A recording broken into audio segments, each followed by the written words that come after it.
Hello, everyone. Welcome to a new episode of Tech Can't Save Us podcast brought to you by Little Humans. As always, I am your co-host, Paul David. And I'm William Gadsby, your other co-host. Today, we're talking about DEI, which for folks don't know, it's diversity, equity, and inclusion. AI, if you really don't know, artificial intelligence, and diversity washing with Dr. Sarah Saska, co-founder and CEO of Feminuity. Welcome to the show. Hi, all. I love the name, so I know I'm in the right spot. And you're calling in from Toronto today, is that right? Yep. Nice and snowy. Is it snowy? Okay. Right. Oh, awesome. And so today we're going to just dive in and kind of talk about what Dr. Saska does, running a full-service DEI consulting firm that helps companies build more diverse and equitable workplaces and products. Dr. Saska is a researcher and an IDEA, that's an inclusion, diversity, equity, and accessibility practitioner, whose experience spans, and this is my dream brand to work for, NASA. I just watched the A Million Miles Away movie with Michael Pena last night. It made me very happy. You've also worked with the Equality Fund and several academic institutions across Canada. We're very happy to have you on the show today. Thanks for having me. So just to kind of set the scene, wanted to give our audience a brief overview of diversity, equity, inclusion, why it matters. You know, we've talked about it a few times on this episode, but wanted to kind of set the broad scene and specifically as it relates to, the tech community. And I know there's been a lot of like sort of backlash against the idea of DEI in the tech community, and wanted to get your lay of the land of kind of, what is DEI and what's going on in that space right now. Yeah, so not an uncomplicated question, and definitely depends. You're going to get many answers, right? Depending on who you ask right now. I guess like at the most brass tacks, right? The field of DEI very much stems from the civil rights movement in the United States, the 1950s, 60s, and so forth. And I'd say different countries around the world have their sort of iteration, their version of it that has stemmed from different sort of historical moments, different points of sort of social movements and justice and so forth. So it doesn't look the same across countries, that's for certain. Although it seems like whenever we talk about it right now, we're talking about it in the frame of North America, likely the United States, right? Is that kind of the safe assumption for right now? Yeah. So, I mean, at the most fundamental level, right? The most basic business case shows us that companies investing in DEI have better financial outcomes, they're more innovative, and so forth. But that's boring. We've been sort of reciting and replicating that for the better part of 2 decades. I'd say, in 2024, it's really going to, the reason someone is going to care about DEI or not is really a function of where they sit. So why DEI matters depends on a leader's position, their worldview, their values, their perspectives, and so forth, right? So many variables. And I kind of think of the reasons right now about why it matters to leaders in about 4 different buckets generally. So I'd say like there's the first bucket are those leaders who've simply been pushed into it.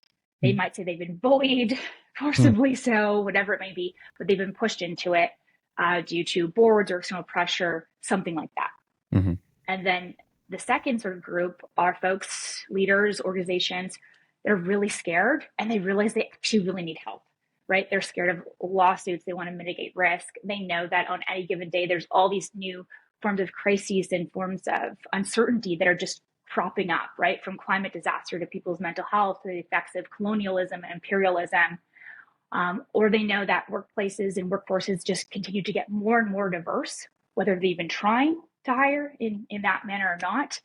And diversity is actually really hard to manage because diversity literally means difference.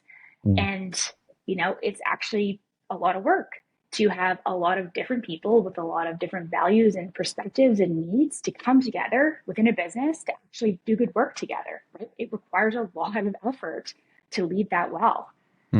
I'd say the other big bucket for me are leaders and companies that want to sell more things, right? They know that consumer markets demand adaptive, inclusive, and sustainable products, right? The one size fits all sort of approach notion is very antiquated.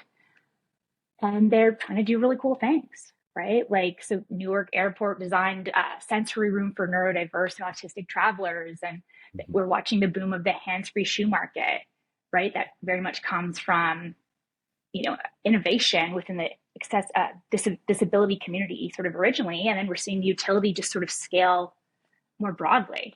We're watching Netflix invest like somewhere over $2 billion in literally Korean dramas, right? Because they're trying to navigate their sort of foothold in this ever evolving market. And they were watching just the increased mainstreaming and commercialization of Black owned beauty brands that are continuing to fill a gap in markets, in the beauty industry that just sort of ignored melanated skin for decades upon decades. So yeah, sell more things. So I'd say those are sort of the buckets that I really think about. And lots of do you think it is just that complexity of managing across different sort of backgrounds that is where a lot of the resistance to DEI comes from? Because I mean, like, the business case has been kind of pretty settled scientifically for 20, 30 years. You have a more diverse team, you get better outcomes, both in terms of productivity and finance. So do you think that's the main blocker and the driver of maybe, I mean, obviously there's also a huge amount of politics around it, but some of the stuff we are seeing in North America where there does seem like to be a real backlash against DEI, both in the political space, but also some big companies. Is it just it's difficult, so people find it's easier to just kind of like poo-poo the whole thing rather than kind of go with it, work through the hard graft you have to do to actually implement a truly diverse company culture? No, I don't think that's like the cause of the backlash. I don't think like people who want to build really interesting things in the world and, work really hard or are scared of difficult or challenging things. I think there's some more sort of fundamental pieces going on with this backlash right now. I guess for me, there's two sort of big variables maybe. So when like Elon says something like DEI must die, well, you probably wouldn't expect me to say this. I can kind of get maybe 80-90% of the way there with him in terms of sort of his critique, his issues, and so forth. But we diverge in some points of his analysis and therefore like the result and outcome that he wants, right? So for me, I think like DEI in its current iteration probably needs to die, right? We need to do a heck of a lot better. But that's because I want it to continue, right? I believe in, this as a field of practice and the utility and the benefit and all those sort of things. But I think the way things are sort of playing out and the way that work is being done right now are sort of a big variable that we need to really talk about. What are the issues there in your experience where the current format just isn't enough? So I'd say, having been in this space for like the better part of, I guess, 2 decades sort of at this point, like when we first started, we're Toronto-based, Canadian-based. We couldn't even work in the Canadian market. We had to look elsewhere to even find business. But I'd say, after the murder of George Floyd, right, a number of years ago, in the North American context, there was just a really stark rise in DEI practitioners, right? DEI practitioners sort of popped up overnight. Suddenly everyone and their mother was a DEI leader on LinkedIn simply because they changed their title in LinkedIn to say so. And it effectively became the wild, wild west. And I'd say there's a reason for that. And that's because we haven't, as an industry, gotten really clear on what are the skill sets, forms of experience, and so forth that are required to be an effective practitioner. And, after the sort of the rise in DEI leaders, after the murder of George Floyd, with the rise of BLM in workplaces, we witnessed a lot of tokenized hiring, right? So a lot of organizations would look around and say, where is my most senior, experienced, whoever it may be, racialized employee? And they put them into that role. And bless their heart, while the intentions were good, they didn't set these people up for success, right? They didn't have robust budgets. They didn't have a good team. They weren't supported. And so they ultimately set them up for failure. And then what did we see? About 6 months later, we saw really high churn rates, right? Folks were leaving the field left and right. And then it gave folks who are skeptics, critics of the field and the field of practice, a lot more ammunition to believe, hey, I told you this didn't work. Here we go. Yeah, I'm curious to hear a bit more about your experience in the tech space in general. You've got some pretty remarkable institutions on your client list, ranging from Shopify to Google, Ubisoft, and add Zendesk to that. In the tech space, like, what do you think are the sort of stickiest bits when it comes to DI, and like, are those bits like unique to tech and unique to some of the personalities we see in tech, unique to some of the strategies that tech companies try to employ to sell their products, or do you think it's more cross-cutting? Is there some special sauce to the way DI is rolling out or not rolling out in the tech space? Oh, that's such a good question. I think for me, fundamentally, like, there's a lot of different ways you can answer this question, right? It's the move hard, move fast, break things, like all those sort of ethos of like scale, dream big, do things, have big effects. There's a lot of critique in all of that, but I think for me, one of the biggest pieces is that we're still sort of, the tech sector sort of writ large, still functioning under this idea that technology is somehow more objective than humans, and that they're sort of these distinct things. Like, we're still, like we were talking about, like the mind body like split, like disassociating these things. We're still disassociating like technology from the humans.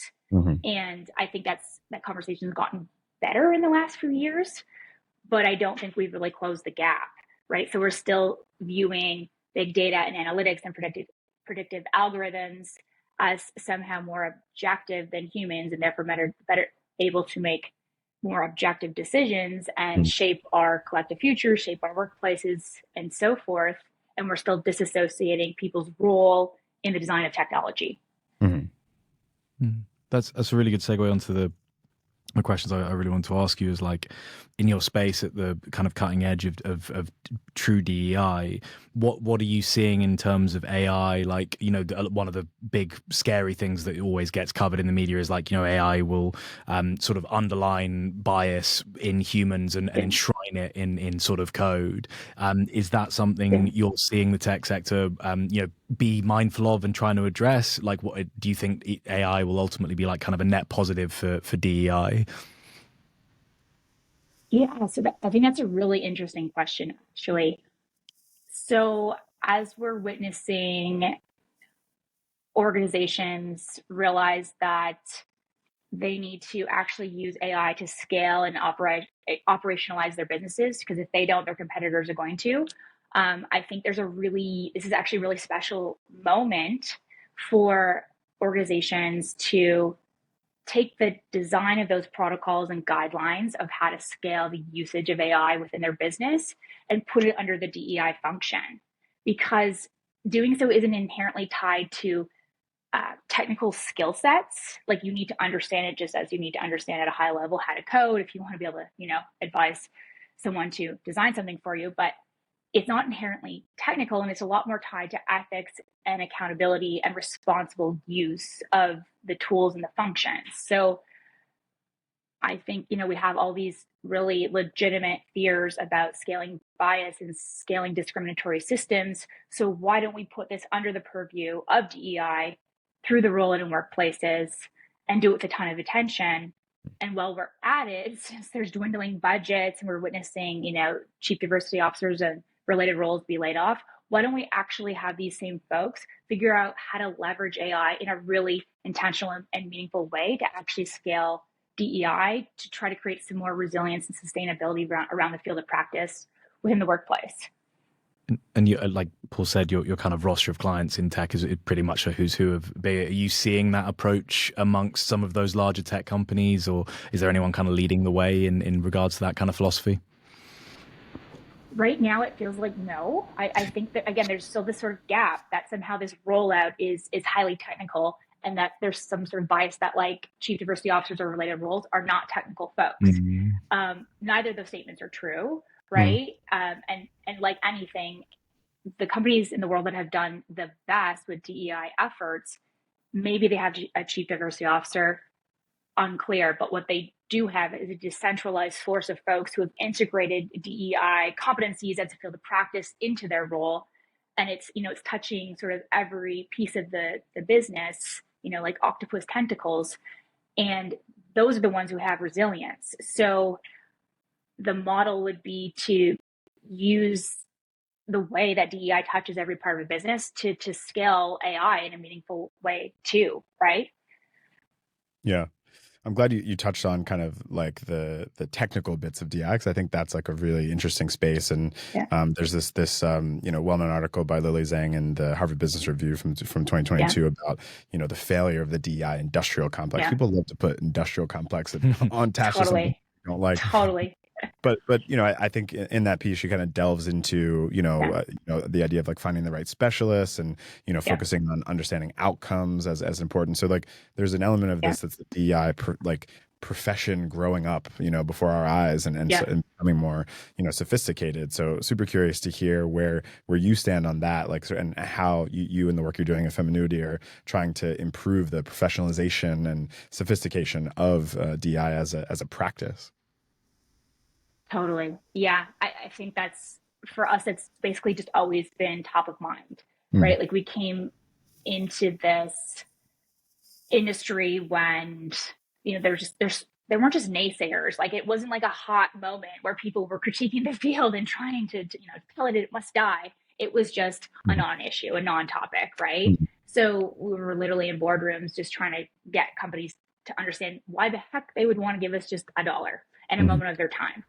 And so for us, we always had to tie it to a ton of rigor, to really robust methodologies and theoretical frameworks and really clear data systems. And I'd say the average DEI practitioner, they don't tend to speak the language of data or technology or other more quantifiable pieces that are just so critical. So I think that's a big one. Other sort of big factors that I think really are sort of going to be important for practitioners to really think about and what we're really driving towards are, I'd say, a competency-based approach to DEI. So I think this really helps to sort of solve for some of the issues with the quote unquote Wild West that is the field and sort of who constitutes and who qualifies as sort of legitimate to lead this work. I also think tying DEI to a competency-based approach actually helps us to cut through divide, right? It helps us to sort of transcend political and ideological divides and actually just ground it in really, really core sort of competencies. And can you break that down for our audience? Because like I used to work in education and I helped start some high schools that were competency-based learning institutions. Yeah. So I love that you're taking us into that terrain. But I think a lot of folks might not know what competency-based means. My understanding of it is about skills and mindsets and habits and behaviors that we want people to embody. So just if you could break the competency-based piece down in the context of DEI for our audience, I think that'd be great.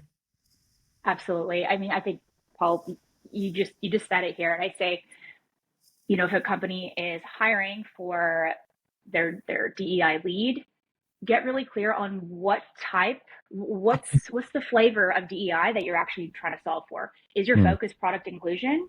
If so, product inclusion and the related sort of skill sets and competencies to that are going to be critical for you to look for as you're hiring. I think sort of figuring out what your end goal is as a company. And you don't need to do it all, right? Being more clear and more sort of focused is actually, I think, much more beneficial than just sort of adopting sort of a generic approach to DEI because it's tied to your mission, your vision, your values, and then you can align it to your business strategy overall. So I'd say once you get really clear on that, then break down, well, if the focus is product inclusion, okay, cool. What do we need from this person? Well, they're going to need to have some technical expertise. They're going to need to be well-versed in accessible design, inclusive design, and product inclusion. They're going to need to be well-versed in change management and, being a translator to talk across various teams and help their tech folks actually build bridges and understand folks across different departments in a more meaningful manner, right? So break down what are the skill sets that are required for all of that. And those are sort of the competencies that you need. Yeah, that's great. Thank you. Yeah, we've done some work with specifically in the world of racial equity in the States, and that, like, you know, every single person who worked there was just an academic. Like, they were just like such a scientific academic mind to everything, and yeah, or had all at some point worked in education as well in the States. So I think there's a huge overlap in that, and that's almost like the real people that are actually working on the issue, rather than kind of like some of the, you know, flash in the pan that we saw overnight from the quote unquote Wild West. Would love to just hear a bit about specifically oh God, try again. Specifically about Feminuity, and how you know, how some of the projects that you've worked on, some of your big successes, and how you kind of apply that legitimate sort of framework and methodology to your work to drive awesome results for, you know, that roster of incredible clients we already spoke about. Yeah, I think, you know, a big piece of, I think, why we've had certain clients for 5, 6, 7 years, you know, at this point, which I'd say is, you know, maybe not quite the norm for a lot of companies at this stage, is because we really understand, we get in there and understand the constraints of the business, right? What's feasible, what's not. We get clear on what an organization's theory of change actually is. I think that's sort of probably one of the most critical things to do from the start, right? There are so many beautiful ways to create and affect change in this world, but what that actually looks like and translates to in the workplace needs to be a little different, right? But still, different workplaces have different sort of frames on what that looks like. So we get clear on what their capacity is, what their sort of will and desire and their resources are, and we design and work with them to meet that need. I think it's also really important that we're also really cognizant of the context that we're working with them and that they're working within more broadly. So we steer away from sort of pie in the sky, kind of fluffy, kind of bullshit, you know, recommendations or approaches. What's really important is to understand, you know, what are their HR constraints and needs? What type of employment and labor law systems are they working within? What type of regulatory systems are they working within? Because they're a company that has to fulfill and adhere to all these broader systems. So we have to make sure that the recommendations and the work we're doing with them, that when it actually, you know, hits the ground, can actually break through, right? It has to work across those systems. And I'd say that's one of the biggest things that doesn't allow things to stick or gel, right? Why so many strategies sort of sit on the shelf and, you know, digitally collect dust over time, because they just don't work when the rubber hits the road, right? And the other big thing is we create really robust decentralized models. So even if there's a chief diversity officer with a small team, we make sure that we're actually scaling the field of practice across the business, so that, you know, if you do come to a point where an organization is laying off their lead roles in those teams, that there's a stickiness, right? That sort of keeps some things intact. And I think that's really where, you know, we're moving to overall in this field. And would love to, if you can, just maybe a specific project or client, like just the kind of start to finish and the impact that you've had. Totally. Yeah. So I'd say, like, the decentralized sort of model system, we built squads with a really, you know, prominent sort of media company in the Canadian context. And so they have 17 different squads that sit across different sort of functions of the business. Each squad has a clear set of DEI competencies that they are responsible for, that they are responsible to continue to upskill with, that they are responsible to scale and drive across the business. And even in the midst of actually them going through layoffs and all those kind of things, their squads are still deeply intact and functioning, right? And they would be a great example of a company that's been trialing different types of AI sort of to automate and take a lot of at least the administrative labor out of scaling their DEI efforts in light of, you know, just not having enough time and resources. Curious to hear a bit more about your specific journey and, like, in coming to found Feminuity. You've done your research on kind of the need for companies in the technology and innovation space to kind of center around ethical and equitable design.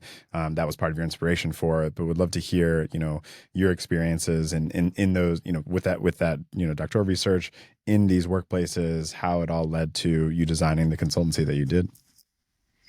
Yeah. It's just always a fun question. Makes you feel like time has really passed when I think about it. So when I was in my PhD, I learned that car accidents are the leading cause of death related to maternal trauma. So in Mm, translation, when someone who is pregnant gets into a car crash, there's a really high likelihood that they'll lose the unborn fetus.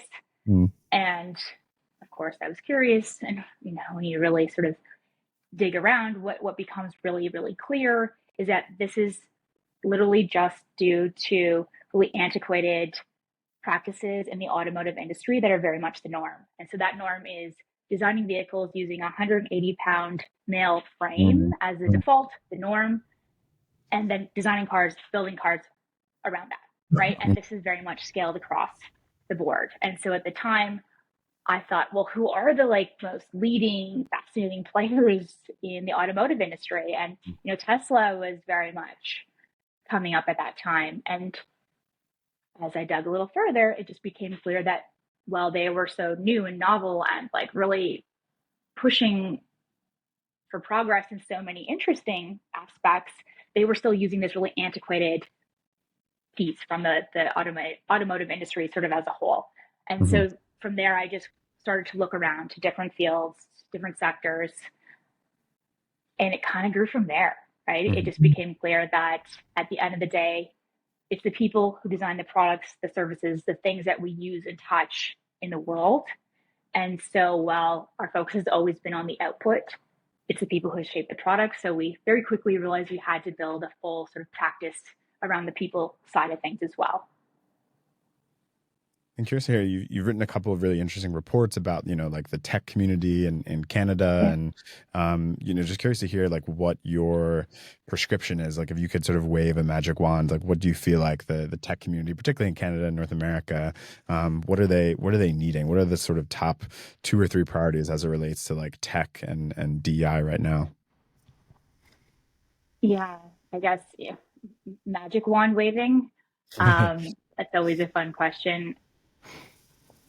I feel like I spent the last 10 years at least really just pushing for tech to slow down, Mm, right?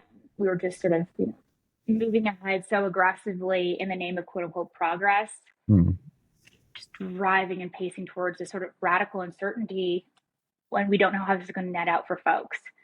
And so I would really just love tech to actually pause, slow down. I know it's not realistic in a capitalist frame and system with all these sort of variable pressures. I know that's not the case, so I doubt that will happen. So I think I've learned to just get really clear on, okay, cool. So how can we help shape it, right? How can we sort of help shape things in real time? And I'd love to see a lot more intentionality around ethical, responsible, and accountable AI protocols and a mm, standardization across the board, especially as they're translated into workplaces. I think that's a really sort of key conversation. And I don't feel like there's a lot of there's so much brilliance, so much thoughtful leadership around working to set these protocols, how they get scaled across countries and governing systems, and then translated in the workplace. I think there's going to be a lot of gaps there that we need to really get clear on. One thing we like to always end on too is just like a little bit of advice and any lessons that you've learned from your time doing this work. What sort of guidance would you give to other practitioners out there who are looking to make their mark in the DEI meets tech space, and just any nuggets of wisdom you've learned along the way? That's such a good question. I guess I'd say be orthogonal and intersectional and interdisciplinary and multidisciplinary in your approach, right? Hmm. Because as we still stay in this moment of who constitutes, qualifies, who can lead this work, to me, the most fascinating and effective practitioners are those who truly have a wildly diversified skill set. Mm, They've got their fingers in many sort of cookie jars, and they continue to be curious and and humility is just so key, right? There is no absolute sort of truth. I think such as life, like getting beyond the binaries, right? Playing in that sort of gray, opening space for nuance, I think is one of the most critical skill sets that you can have in this space. So if you want to be an effective leader, coming in with a really righteous, absolutist approach, I don't think it serves anyone well, and I don't think it's how you're going to actually have folks be able to lead folks in a meaningful way either. because we really need to create space, create a broader container for those across an organization. Certainly experienced some of that in the absolutist approach. Awesome. Well, thank you so much. Before we wrap up, I'd love just if you'd let our guests know, let our audience know even, where they might be able to find out more about yourself, your personal journey, and then also about Feminuity as well, and if they're looking for any of those services or resources or any of those reports that Paul mentioned, what the website is. Yeah, sure. So you can learn more about our business, our team, our awesome team of folks at www.feminuity.org. And I'm constantly sharing my hot takes and intentional critiques of this space, I'd say, on LinkedIn and other places. So Dr. Sarah Saska. We love a hot take. It's what we're all about. Yes, we do. It makes marketing easier. Hot tech takes would be the second name of this podcast if we could do it. We could change it. Well, this has been a fantastic episode of the podcast that will soon be known as Hot Tech Takes, but is still currently known as Tech Can't Save Us. And yes, I was going to ask about Gordon. Is this Gordon? This is Cat with no name, who is Gordon's new sibling. Oh, how new are we talking? Pretty new. He's a baby Maine Coon. Wow. I thought it was a Maine Coon. For those of you who can't see, this gorgeous ginger Maine Coon cat was just on screen for a little bit. So we'll make sure we get that in the promo clips there. But yeah, we're excited. And is Gordy doing well? Right, Gordon? Is it Gordon? Gordy is doing well. Yep. Thanks for asking. I think you named the cat after another iconic, famous Canadian musician. Actually, he's named after Gord Downie, who's the lead singer of the Tragically Hip. Yep. Do you all know the Tragically Hip? I feel like they didn't break out of the Canadian walls. So I just did my research for the pod. That's how I know the Tragically Hip. But now I do know. So funny. Well, this has been another great episode of Tech Can't Save Us podcast, brought to you by Literal Humans. We've had the fantastic Dr. Sarah Saska, the co-founder and CEO of Feminuity. They're doing really impressive work in the tech space and even more broadly when it comes to DEI. We spoke today about DEI, AI, and diversity washing. So we want to thank you so much for your time, Dr. Saska. Awesome. Thanks for holding this space for these kind of conversations. They're super important. You bet. And as always, please smash that subscribe button. Give us at least 5 stars for the work that we do here to bring on great guests like Dr. Sarah Saska. And we'll see y'all next week. Thanks so much, everybody.